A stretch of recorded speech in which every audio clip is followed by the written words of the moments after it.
السلام عليكم ورحمة الله وبركاته. بسم الله الرحمن الرحيم.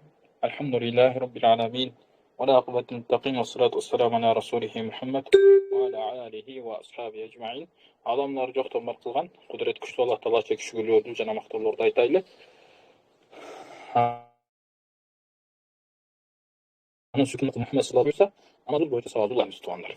Өткен сабақтарда біз намаздың рүкіндері бойынша сөз қылғанбыз, жаңадан намаздың сүннеттері бойынша сөз баштағанбыз.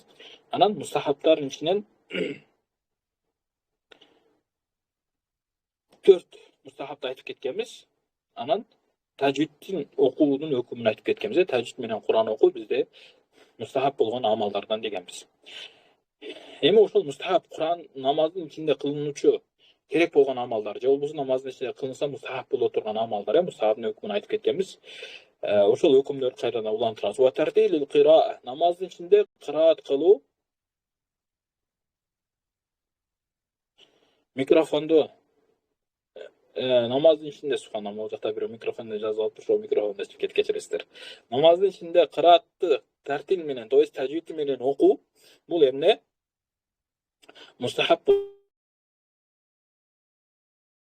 болгон амалдардан, мустахаб амалдардан. Эми ошол тартил менен деген эмне? Коозун менен маттарды, гунналарды өзүнүн жайына коюп, идгам, изхарларды, башка тамаларды өзүнүн сыфаттары менен чыгаруу, ушулардын бардыгы эмне дедик? Мустахаб болгон амалдар дедик. Ал эми намазды туура окуу, мисалга намаздын ичинде мааниси бузулуп кетпей турган жаатын элде кылып туура окуу, бул эмне? Бул важип, сөзсүз түрдө намазды өзүнүн убагында жанадан туура кыраат менен кылыш керек. Кыраат кылууну айтканбыз. Кыраат кылганда сөзсүз түрдө эмне менен кылыш керек? Ооз кыймылдаган акыбалда кыраат болуш керек. Эгер ооз кыймылдабай калса, анда бул эмне? Кыраат болбой калат дегенбиз туугандар. Ошондуктан ооз кыймылдатып тил менен окуш керек, көңүлдө эмес. Андан кийин ва тасвияту раси ма захири фи рукуи. Эркек адамдар рукудө турганда эмне? Түз болуп, башы менен басынча өтө ылдый болбастан эмне? Бели менен башы түз абалда болуш керек. Бели менен башы түз абалда болуш керек. Бул эмне? Бизде Ханафи мазхабында бул мустахаб болгон амалдардан. Бирок алымдарыбыздан айтылат, эки бала намазда ошо рүкүдө турганда, эркектер, эркек 2 жаш бала намазда турганда баягы уровень деп коебузбу биз.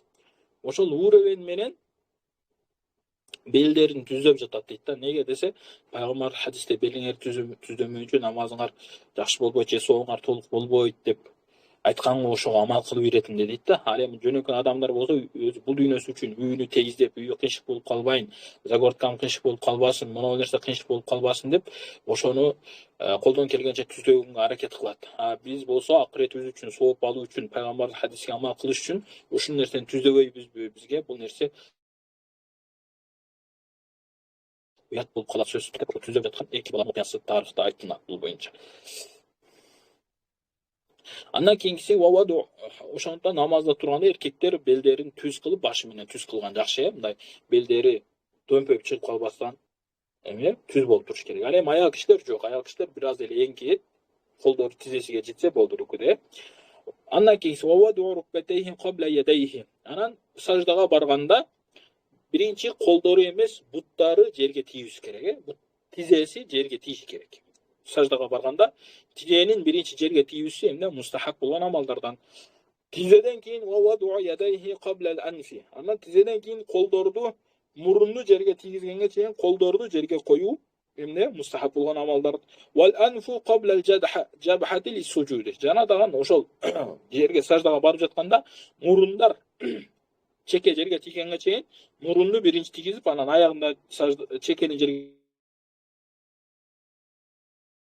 тийгизип саждада эмне экен? Саждага кетип жатканыбызда биринчи тизе, андан кийин кол, андан кийин мурун, андан кийин чекебиз тиет. Ушундай кылуу мустахаб амалдардан. Бирөө башын сразу коюп алып колунан биринчи, же болбосо колдорун коюп алып тизеге чейин ооруу себептен же башка бир себептен. Дурусбу намазы? Ооба дурус, бирок мустахаб амалды калтырган болот. Намаздын толук соогуга жетпейт. Ошондуктан бардыга көңүл буруп, бардыгын өзүнүн оюнда аткарган жакшы. Nega dese, antkeni Peygamber sallallahu aleyhi ve sellem hadisine kelет. Vail ibn Hacer aytат: "İnne Rasulullah sallallahu aleyhi ve sellem kana yada'a rukbatayhi qabla yadayhi ida sajada." Antkeni Peygamber sallallahu aleyhi ve sellem sajda kılsa deyt, biri tizesini kollarını koygunga çeyин birin tizesini koyat edi. Bu hadis sahih ibn Huzayma, Sunan Tirmizi, Sunan Abu Davud, Sunan Darimi kitaplarına kelет.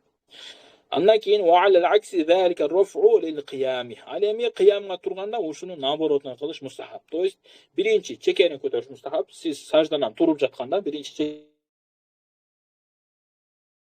чекени көтөрүп, ана тизен көтөрүп жакшы. Бизде сөөнбөй турабыз. Жерге турганда, жерге кыямга турганда, саждадан турганда жерге таянбастан өзүбүздүн күчүбүз менен турган ушул нерсе бизде мустахаб.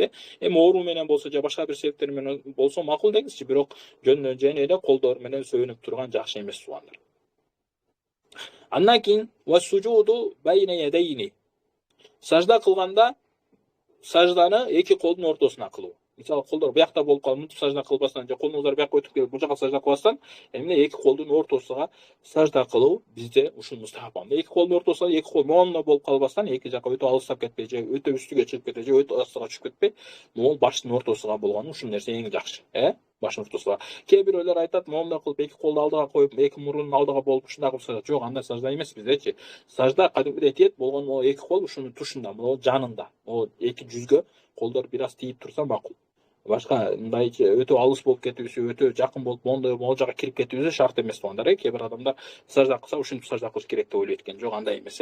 Колдор ал жака кириш шарт эмес. Могул жака эле эле сажда кыла беребиз. Анткени Peygamber sallallahu aleyhi ve sellem emne iki kolun ortasına sажda kılgan dep Sahih Müslim'de jana başka kitaplarda kelet ушул маселе. Андан кийинки мустахаб болгон амалдардан, сооп болуучу иштерден ва тавжиху асаби'и ядайhi ва rijlayhi nahwal qiblati. Саждада турганда колдорунун учуну жана да буттарынын учуну кыблага каратуу мустахаб амалдардан.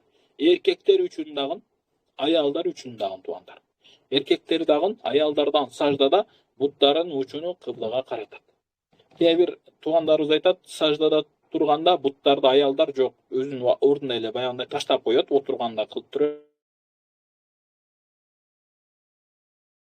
эле. Аялдар дагы буттарын учуну кыблага каратат. То есть буттун учуну мындай кылып туруп кыблага каратат туугандар. Буттарын учуну кыблага каратат. Бул боюнча Пайгамбардын хадисинде Сахih Бухарide, Sahih Ibn Hibban'da жана башка китептерде риwayat кылынган. Чүнкү эле бизде аялдар олтурганда оң буту менен сол бутун мындай кылып астыга чыгарып алат да, билесиздер баардыгыбызчы. Эми ошондой кылып сажда кылат деп айтат экен кээ бир туугандар. Бирок бизде жок, мустахаб абалы сажда кылган учурда буттардын учу түз болуп кыблага карашы керек, бир азчы.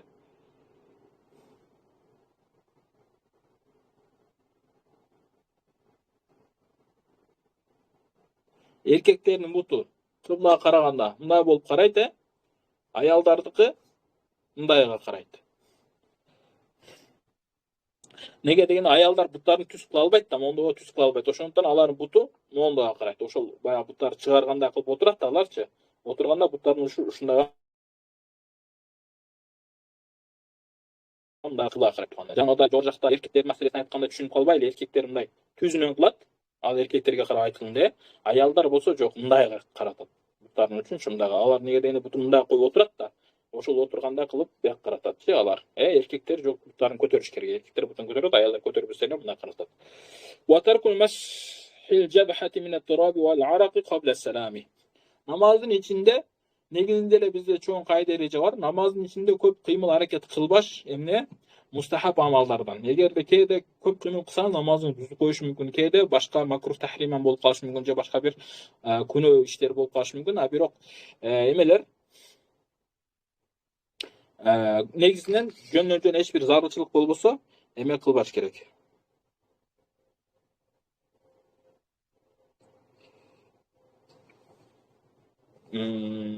Көп кыймыл кылбаш керек. Эми ошолордун ичинен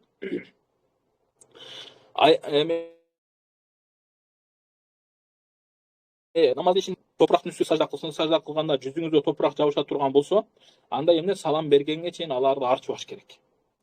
Салам бергенге чейин ал баягы тердеп кеткен терди же болсо топурак тийсе, ошо топурак же үстүнүзгө башка бир нерсе тийсе, ошолорду кетиргенге аракет кылбаш керек. Неге дегенде намазда тынч туруп намаз окуш керек. Эгерде бир зарылчылык боло турган болсо, ушул зарылчылык себептен кетирсеңиз болот. Башка бир жөндөн жөн эле кетирген жакшы эмес, Неге дегенде кыймыл аракет кылбаш керек. Андан кийинки мустахаб болгон амалдардан вал фасру байнал кадамайни кадра арбаати асаби' фил кыями.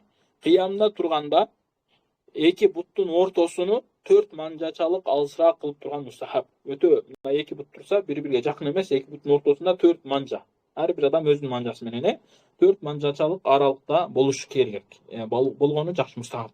Азыркы сарафтер ошо өтө талтайып албастан, же өтө кыйшык туруп өтө жакын туруп албастан, кол буттарын эки буттун аралыгы 4 манжачалык бири-биринен алыс болгону жакшыраак туугандар. Анан неге азыркы биздин салафиттер же болсо кээ бир адамдар ушинтип талтайып туруп алат? Алар неге? Алар өздөрүнүн оюнда хадиске амал кылган болот, Пайгамбардын хадисинде бири-бириңерге сапта турганда жакын болуп тургула, ортоңордон шайтан арылап кетпесин дейт. Алардын жакындыгы кандай десе, тизелер менен, анан желкелер менен, бут менен деп ойлойт аларчы. Бут менен деп ойлойт. Бутуң бири-бириге тийип турса, ошондон жакын турган болосуң депчи. Бут менен турсаң, кантип жакын болосуң? Хадистерде келгенде пайгамбар жакында тургула деген хадисте башка хадис айтылат желке менен. То есть желкелер бири-бириге тийип туруш керек. Буттар деп айтылган жери жок. Салафтер ушинтип ойлойт, биз буттарыбыз бири-бирибизге жакынсак шайтан араларыбыздан аралабайт депчи. Шайтан аралаш үчүн шайтан каныңда жүрсө кантип аралабайт? Сен талтайып турсаң, бутуң арасынан өтпөй калабы? Алардын ою боюнча ушундай талтайып турганда буттардын урусу Аллах тараптан. Каяктан алып алган, каяктан жомокторду чыгарат билбейсиңчи. Кыскасы, намазда турганда бизде туру өтө жакын кылып албаш керек. Эки буттарды өтө дагы талтай албаш керек. Буттар сенин бутуң кошунанын бутуга, жаныңда турган буттарга тийиши шарт эмес. Намазда сапта тургандачы шарт эмес алчы. Жакын болуп турса болот, жетиштүү. Тийиши шарт эмес. Анан буттардын алыстыгы 4 манжачалык болгону жакшы. Алыстыгычы андан өтө дагы көп эмес, өтө дагы жакын эмес, ушуну сен жакшы. Wa wad'u yadayhi ala fakhidayhi. Саждада турганда, баягы кыям аттахиятта отурганда, же болбосо эки сажданын экөөнүн ортосунда отурганда, колдорду буттун үстүгө, сандарга, то есть мына колдорду коебузго, мисалга могул мындай болуп турса, тизебиздин учу кайрылып турса, бул жакка карап, ушул жерге мындагы түз кылып коюп турган ушул жакшы. Ушундай кылып коюп турган жакшы. Эркектерден, аялдардан ушундай. Фил qaadati эмнеде баягы аттахиятта отурганда. Wa tahwil wajhihi yumnatan wa yusratan 'inda as-salam. Салам бергенде оң жакка кароо, жанадан сол жакка кароо мустахаб болгон амалдардан. Көрүңүздөр туугандар, намаздын ичиндеги ар бир кыймыл аракеттин өкүмү бар. Ошол ар бир кыймыл аракеттин өкүмүн билсек, биз намаздын кайсы жери кандай болуп жатат, ошонун баардыгын биле алабыз, Бул эми баардык намаздарга тиешелүү болгон, жанадан баардык адамдарга тиешелүү болгон мустахаб амалдар ушулар. Эми кээ бир намаздарга же болбосо кээ бир адамдарга тиешелүү болгон мустахаб амалдар 9. Rafu yadayhi fima sunna hida shahmatayhi lirrijal.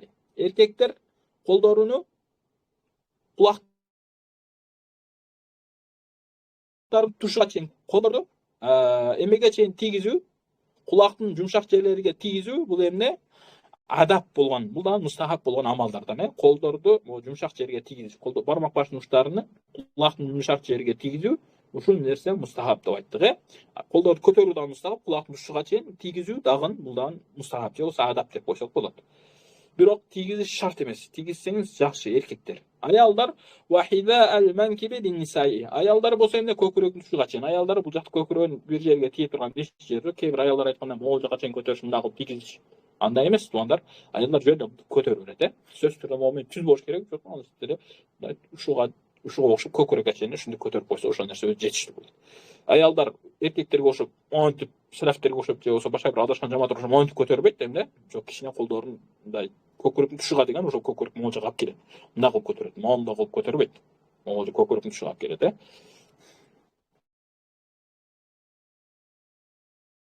Бул мачап эркектер үчүн. Бул ядайни тахта суррати лирrijali. Неге біз еркектер мен аялдар намазын оқимыз? Анткени аялдар намазын біз пайғамбарыбыз намаздан албайбыз да. Кейбір ушундай жамааттар айтышат, эми ачык айтып берейин, салафтуу вахабиттер ушинтип айтат. Пайгамбар мынтип намаз окуган, силерден ушинтип намаз окула деп. Алардын салафттердин эркеги менен аялдын намазынын айырмасы жок да. Эркеги менен эменин эркеги менен аялы окшош намаз окуйт салафттерчи, адашкан жамааттар ушундай. Биз эмне жок, аялдар намазда мындай кылат, мындай кылбайт дейбиз. Мындай кылат, мындай кылбайт дейбиз. Неге? Анткени пайгамбарыбыз аялдарга намаз окуп берген эмес, аны айткан. Айша энебиз аны окуп берген. Биз Айша энебиздин хадисинен алабыз. Же болбосо башка сахабалардын хадистеринен алабыз. Мынтип намаз оку деген, мынтип намаз окуну депчи. Ошол себептен биз эмне ошонусуну алабыз. Биз пайгамбарыбыздан кылды эмес. Мындай хадисте мынтип келди, о хадисте пайгамбар айткан. Эркектер да айткан. Сен неге аны аялдарга айтасың? Аялдар намазын Айша энебиздин намазын карашың керек. Ал үчүнчү мусулман энелерибиздин намазын карашың керек. Ошо сахаба энелерибиздин, пайгамбардын хадисте келди, Сахih Бухарide келди, Муслимде келди, ошондой кылат. Ал нерсе эмес бизде. Мутамат эмес. Ага амал кыла албайсың. Неге пайгамбар эркек болгон. Ага кантип аялдарга айтасың анын маселесин? Мисалы, аялдарга айтпайсың да 9-та аял алгын сен дагы деп айта албайсың да, туурабы? Неге айта албайсың? Пайгамбар 9-та албады. Неге айта албайсың аялдарга? Аялдарга аял албайт да, аялдар эрге тиет. Неге айтпайсың онда? Ол жакта ал жерде Бухариде келген, ал деле Муслимде келген. Неге айтпайсың? Просто акыл жок да, сен намазда бул эркектерге тиешелүү маселе экен, бул аялдарга тиешелүү маселе экенин бөлө албайсың. Хадисте келди, ушундай кылыш керек деп түшүнөсүңчү. Кыскасы. Кийинки маселе эркек кишилер эмне колдорун байлаганда эмен киниктин астыга коюусу мустахаб болгон амалдардан. Ал эми аял кишилер болсо көкүрөккө коюшу эмне мустахаб. Көкүрөк койгон көкүрөк бир жамааттар болсо, могул жака коюш шарт эмес. Эмне көкүрөк келе, мындай коюп туруп эле турат, монда кылып алыш шарт эмес. Кейбирлер келет да, моюнга тийиш керек деген хадистерди окугандар бар да, бирок ал хадистердин өкүмү канчалык деңгээлде экенин билбейт. Ошого аны өзү окуп да, ушинтип кылыш керек экен деп ойлоп жүрөт, же каяктан бир өзүнүн устазынан эшитип алчу. Жок, бизде эмне жөнү көкүрөк эле мындай коюп тургандар. Андан кийинкиси муну айтып кеттик.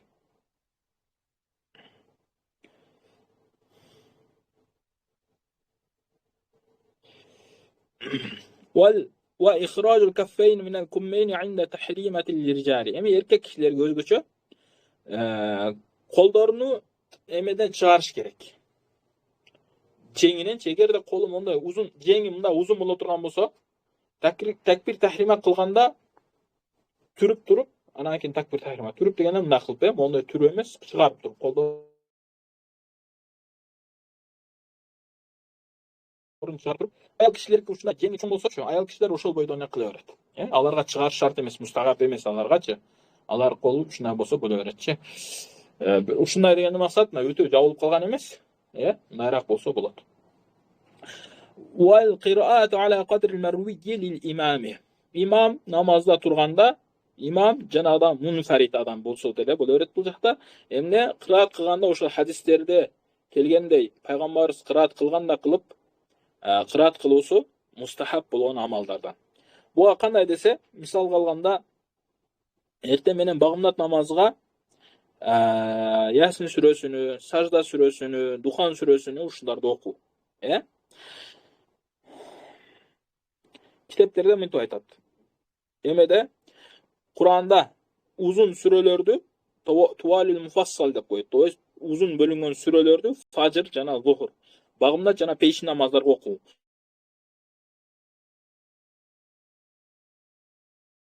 ومن أوساطه في سورة ومن قصاره في المغرب على قصة بولون سورة شامدا окуу дейт. وهذا إذا كان مقيما.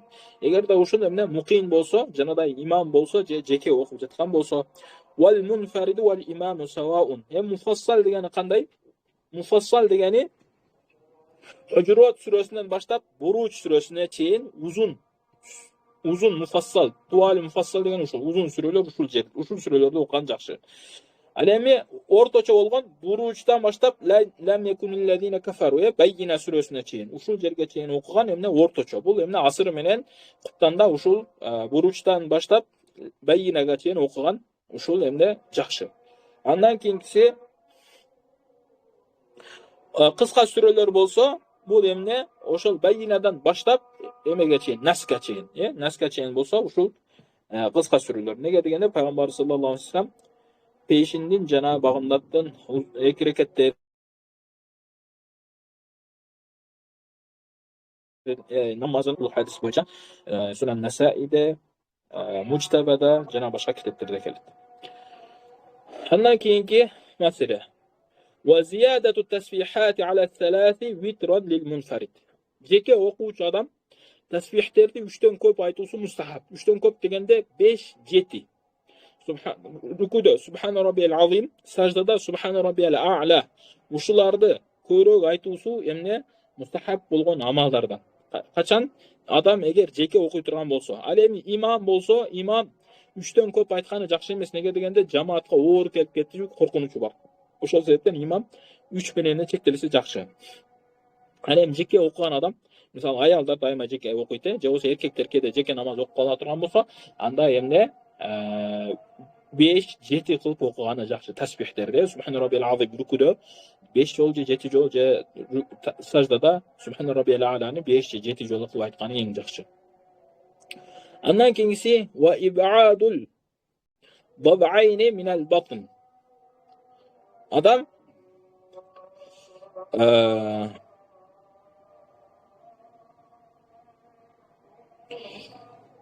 Bab'ayn degeni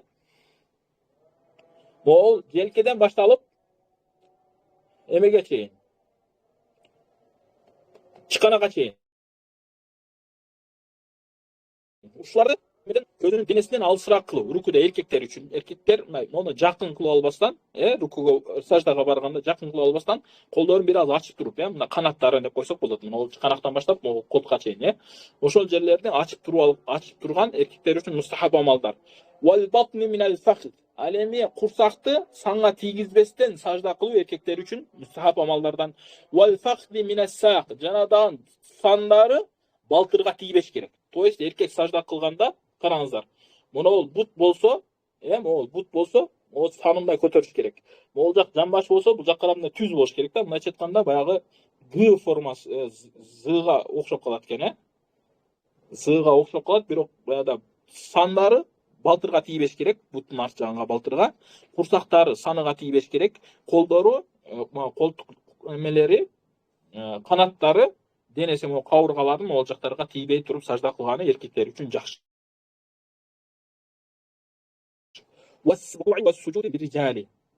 Жанадан саактары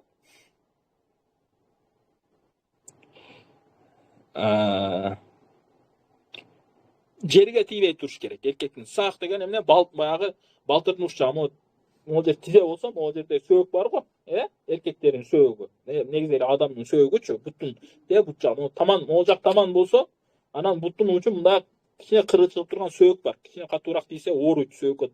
Ал жакта эт жок, алды жагычы. Ошол жер жерге тийбей туруш керек эркектердики. Эркектер бутуну мындайча айтканда мындай коёт, анан бул жактар көтөрүлөт, тизеси тиет. Тизеси могу саны менен эмеси балтыры бири-бирге тийбеш керек, мындай болуп, мына ачылыш керек.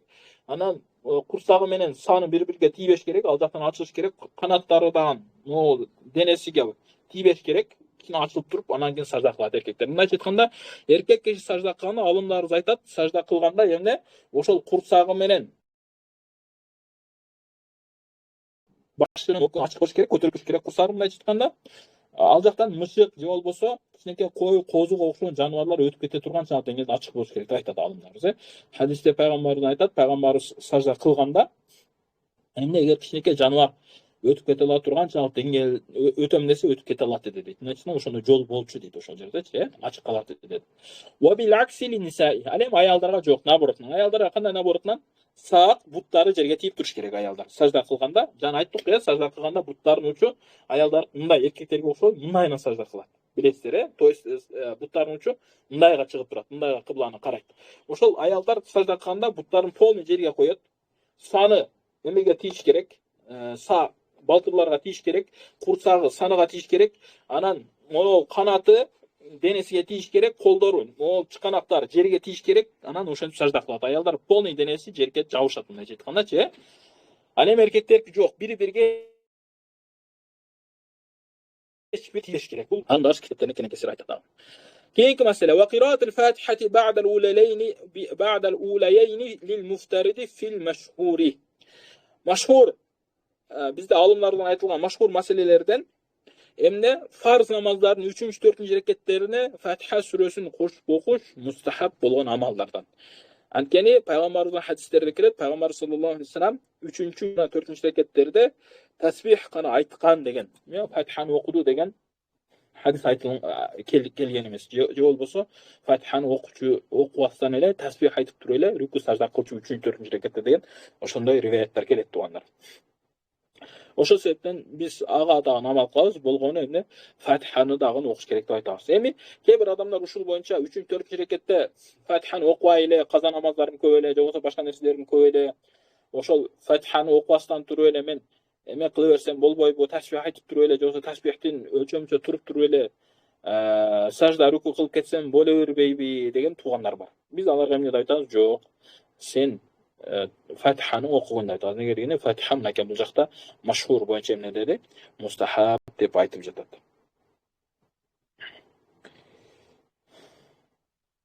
Бирок эгер ошого карасам бирөө кылып жүргөн болсо, намаз дурус эле.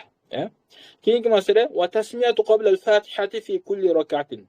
Her bir rekette Fatiha'dan aldın emeni aytu, Bismillah'ını aytu mustahab amallardan. Bu kaysı 3. 2. 3. 4. reketlerde Fatiha'dan aldın. Bismillah'ını aytu mustahab alem. 1. rekette Bismillah'ını aytu sünnet amallar. Sünnet muakkada bolgon amallardan. Nege Bismillah'ını aytu sünnet vacip emes dey turgan bolsok, antkeni Paygam alımlarımızdan, sahabalardan uşuna rivayet erken. Sahabalarımızdan emne aytılады Abu Bakr radıyallahu namaz okuganda, Ali radıyallahu anhu, Umar radıyallahu namaz okuganda emne elhamdülillah menen namazды baştaçı dedi. Bismillah menen baştaçı emes deydi. Başka hadis emne deydi. İbn Masud radıyallahu anhudan kelgen asarda 4 nerseni imam içinde aytat deydi. Kaysı dese basmalani, eûzu billahi, aminni jana başka kebir amallar aytılgan oşolordu emne içinden aytat deydi. Ошондуктан биз Bismillah'ın içine aytабыз, Fatiha'nан алдын aytабыз. Fatiha'dan 1. rekette aytуу sünnet, kalgan reketlerde Bismillah'ın aytуу Fatiha'nан алдын mustahab amallardan. Keyingisi ve intizarul mesbuqi farag'al imami. Eğer de bir adam cemaata keçip kele turgan bolsa, imam 2 jaka teң salam berip bitmeyince kütüp turusu mustahab amallardan. Kimdin? Masbuqtun. Namaza keçip kelgen adamdın imamdı namaz şosusun kutup dedi onlar. Bunları namazın içinde bir amallar kılsa dedi. Mustahab nesleri kalk edin namazın soğuğu azayıp kılar. Uşun menen namazda mustahab olgan amallar bütün tuğanlar. Emi namazın içindeki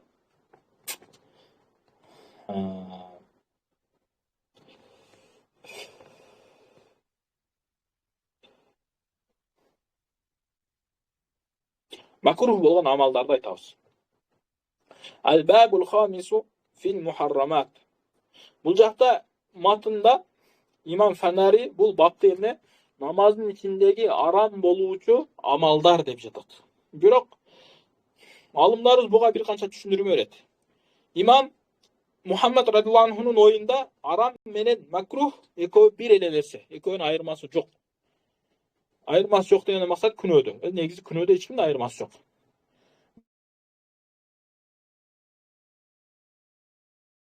Бирок терминди макрухка дагы арам деп колдонот. Башка алымдарыбыз жок. Макрухту макрух деп, арамды арам деген термин колдонот. Эми ушул жерде имам Фанари радıyallahu anhu өзүнүн китебинде мухаррамат деп айтты, арам болгон амалдар деп айтты. Ошол балким имам Мухаммед радıyallahu anhu'нун термининен деп айтабыз.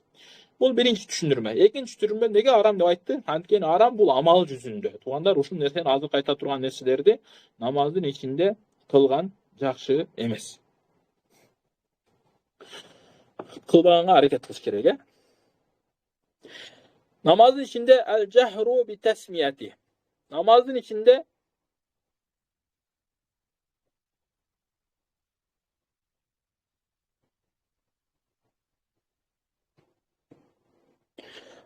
içinde Bismillah'ni ünlü çıkarıp aytsa makruh bolot tuğanlar. Bismillah'ni ündü çağırbaysa makruh bolot. Nege? Antkeni işten okuu sünnet dedik, sünnetin karşısında makruh var. Oşondan makruh bolot. Makruh isaa dep koyot, emne kılsanız eğer de ündü çağırıp Bismillah'ni ayta turgan bolsoңuz, anda siz jemelenesiz. Sünnet amal taştagan bolosuz. Sünnet amaldı taştagan bolosuz. Vel cehru bit ta'min. Şundan amin makruh amalды kılgan bolosuz. Namazda amin sözünü ündü çağırıp aytkanга bolboyt tugandar. İşten aytуу керек. Andan keyingisi vel iltifat yaminen ve şimalen bi tahvil ba'dil vecih. Cüzdü jönden jön ele hiçbir sebepsiz ele jön ele namazın içinde cüzdü buru emne vacip eme makruh bolan amallardan. Eğer jönden jön ele hiçbir sebepsiz bursa ne olur? Makruh tahrimen künükör bolat. Ayşe nebe aytат, Peygamberimizden suradım deyt, uşul namazda aljak buljakты iltifat bolуу, aljak buljakты кароо боюнча сурадым deyt. Peygamberimiz emne deyt? Wa huwa ihtilasun yahtalisu şeytan.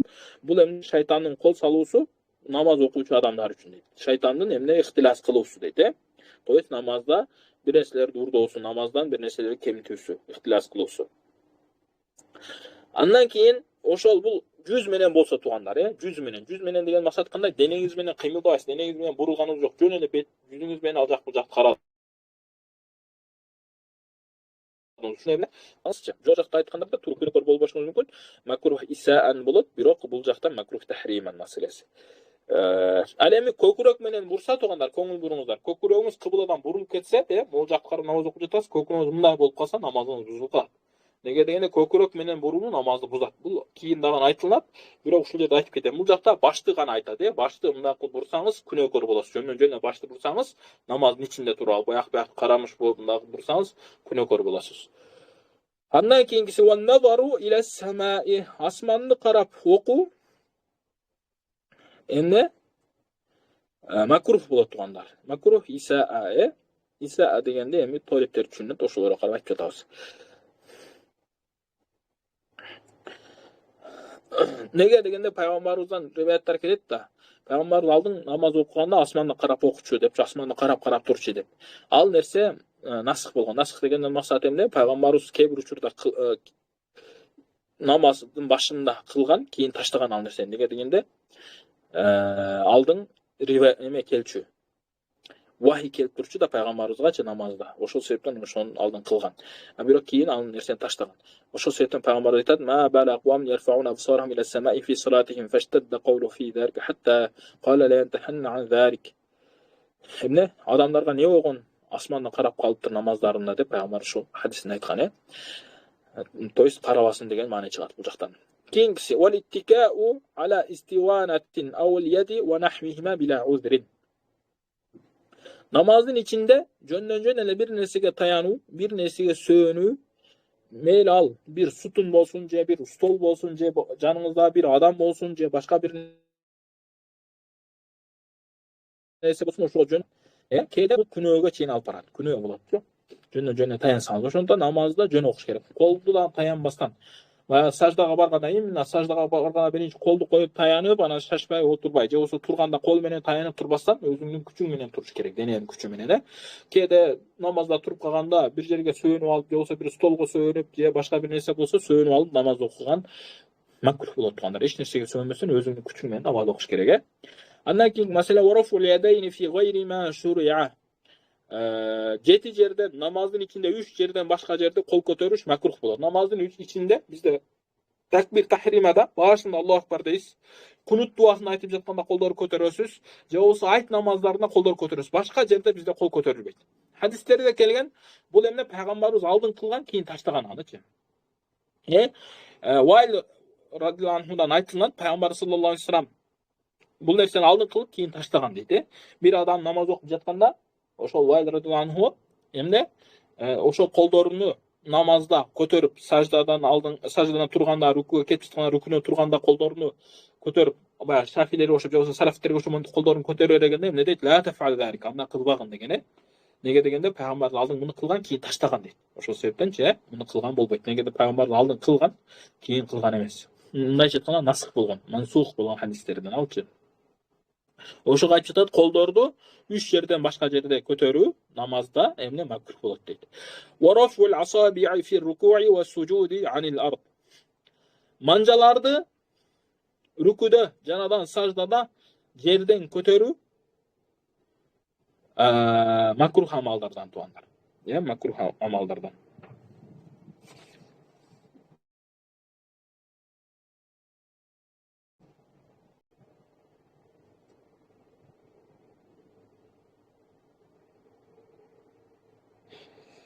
Манжаларды рүкүдө жана саждада деген кандай? Колдун манжаларын туугандар. Колду саждада турганда, рүкүдө турганда жерге койбостон же болбосо баягы тизеге койбостон өзүнчө бир жерлерге алып туруу ушул нерсе макрух болгон амалдардан. Ошого колдорду өзүнүн жайында кармаш керек туугандар.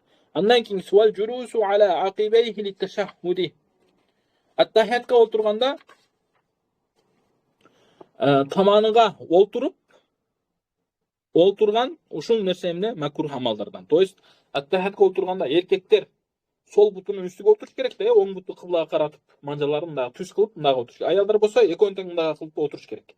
Жерге отурат аялдар, ошону айтып жатат. Эки бутуң тең мындай түз кылып туруп, таманыңа ушундай кылып отурсаң, ушул нерсе эмне болот? Макрух болот бизде туугандар. Андан кийин wal abasu bi thawbihi aw badanihi. Намазда өзүнүн кийими менен ойноо же болбосо денеси менен ойногондук эмне болот? Бул эмне? Макрух болот. Кандай гана ойнобосун. Ошол ойногонуга карап, эгер ойногон кичине көп болуп кетсе күнөө болот. Бир эки азыраак болсо, жанадан аз кыймыл менен, өтө аз менен болсо, эмне болот? Бул исаа болот, макрух исаан болот. Эгерде өтө көп кыймыл аракет болуп ойноп кете турган болсо, кийимдери менен, анда эмне? Намаз бузулуп калышы ыктымал бар. Сырттан карап жаткан адам, бул намаз окуй эле кийим менен ойноп жаткан, денеси менен ойноп жатат экен десе, анда эмне болот? Макрух болот. Мисалы, бул көп болот да. Кээ бир адамдар шарф тагып алат кышында же болбосо башка күнүлөрдө. Ана намазда турганда моундай кылып ойной беретчи, пайырага карап. Ошо намаздан чечип кой, мисалы. Кээде аял кишилер намаз окуп жатканда көкүрөгүндө кармайт да, оромол менен ойнойт же болбосо кийим менен мынтип ойнойт, жана башка ар кандай оюндун түрлөрү көп билесиздер. Намазда турганда ошондой. Кээ бирөөлөр колдору менен турганда намаз ичинде колдорун атайы кырсылдатат. Намаздын ичинде, мындай турганда катуура сыгат же болбосо башка бир нерсе же мындай тартып башын кыймылдатат намазда турганда. Кээ бирөөлөр сулана берет, тарана берет, кытыша берет, тырнана берет, кыймылдай берет. Ушунун баардыгы макрух амалдар. Күнөөкөр болосуң намазда. Жөндөн-жөн тырнана берсе, жөндөн-жөн ойлой берип, жөндөн-жөн элечи. Ошондуктан туугандар, намазда колдон келгенче эч кандай кыймыл кылбастан, намаз кандай болсо ошондой кылып окуган жакшы. Неге дегенде туугандар, сиз Аллахтын алдында турасыз. Ошону унутпаңыз да. Бир күчтүү же болбосо бир чоңураак президенттин алдыга барганда ошондой оюнчук нерселер кыласызбы? Ошондой нерселер менен ойнойсузбу? Ойнобойсуз да. Анын айта турган сөзүгө, ага айта турган сөзгө же болбосо аны менен байланып жатканда бир көңүл менен жакшы кыласыз. Ал эми биз ааламдын падышасы Аллахтын алдында турганда, онда оюндарды токтотуп туруш керек. Намазга турганда кийим менен, дене менен же башка бир нерселер менен ойногонду токтотуш керек. Андан кийинкиси вал ишарату bis sababati ka ahli al-hadisi. Bizde kolдорду сөөмөй менен көтөргөн эне баягы тахиятты окуп жатканда ашхаду алла дегенде колдорду көтөрүү бизде му'тамат эмес. Колдорду көтөрбөгөн ушул нерсе му'тамат. Колдорду көтөрбөстөн жөн турган му'тамат болот. Бирок бул жакта макрух болот деди. Бул макрухтагы амалдарга кошулбайт. Неге дегенде макрухтук деңгээлде эмес туугандар. Макрухтук деңгээлде эмес. Ахлул хадис деген ошол хадистен окуп туруп эле өзү алынча өкүм чыгарган туугандар окшойт дейт. Ошолор өзү алынча өкүм чыгарып, мисалы азыр сарафтер да өзүнүн үчүн дин деп билип алган адамдар. Колдорду көтөрүп ойнойт мындай кылып. Ушундай кылып ойносоң шайтан урган, шайтанды айлантырган болот экен, мындай кылсаң шайтан урган болосуң. Шайтан сага келип шөйтүңө туруп береби сен ошентип урсаңчы. Пайгамбарыбыз хадисте айтылган эмеде балкан менен ургандай болот дегени бул ага мындай баягы маанавий жактан болот алчы. Маанавий жактан сен кол менен урсаң, балкан менен ургандай, малток менен ургандай болбойсуң сен. Ал маанавий жактан, то есть эмне баягындай кээ бирөөлөргө кээ бир сөз айтсаң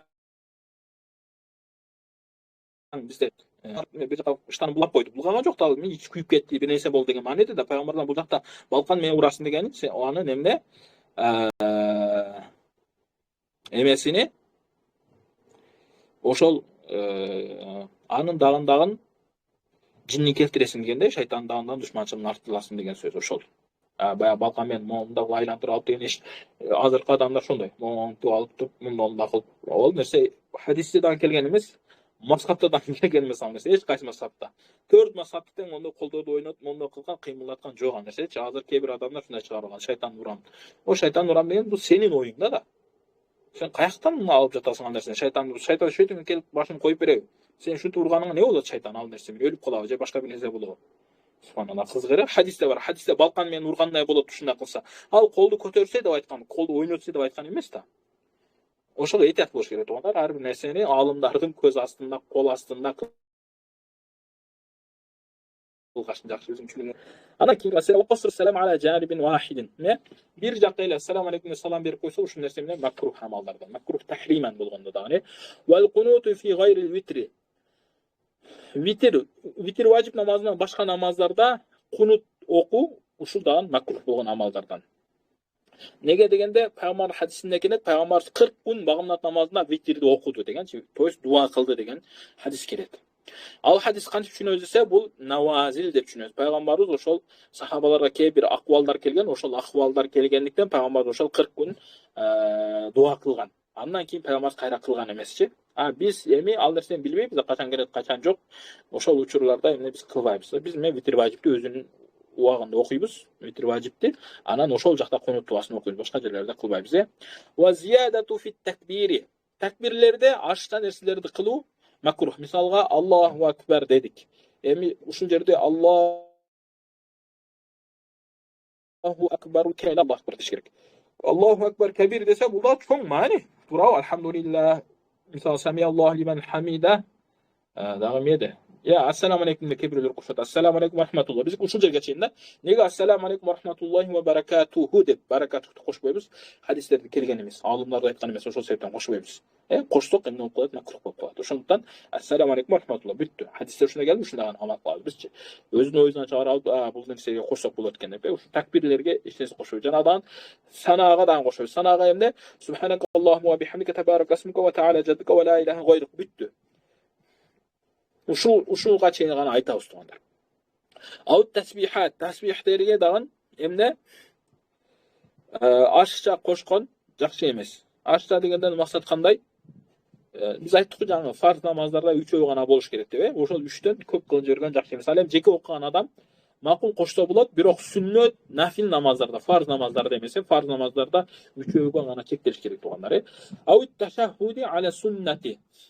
Мен ташаххудка ашыкча кошуу ушул нерседен макрух тахриман. Ташаххуд боюнча бир канча риваяттар бар. Биз ошонун ичинен ат-тахияту лиллахи ва салават ва тайибат ошонусун гана айтабыз, ошонун аягына чейинчи. Ушуну гана айтыш керек. Андан ашыкча кошуп көрсөңүз, жөн эле эмне болуп калат? Макрух тахриман болуп калат. Макрух эмне себеп? Жогору жакта важиптерди айттык. Ошол важиптердин кээ бирөөсүнү атайлап таштай турган болсо, бул эмне? Макрух тахриман болуп калат. Ва фил мухит зукрат мухаррамат фил макрухат. Але мухит китебинде Мухитул Бурхани деген чоң китеп бар. Ошол жакта ушул азыркы арам деп арам деп айтылган маселелер эмне? Макрух деп айтылган маселелерден. Ошого себептен биз эмне? Макрух деп айттык. Иншалла ушул жерде токтотобуз. Баарыңыздан Аллах разы болсун. Субханакаллаху ва бихамдика ашхаду ан ла илаха илля астагфирука ва атубу илейх. Суроолор болсо айтсаңыздар болот туугандар. Кол көтөрсөңүздөр ачкан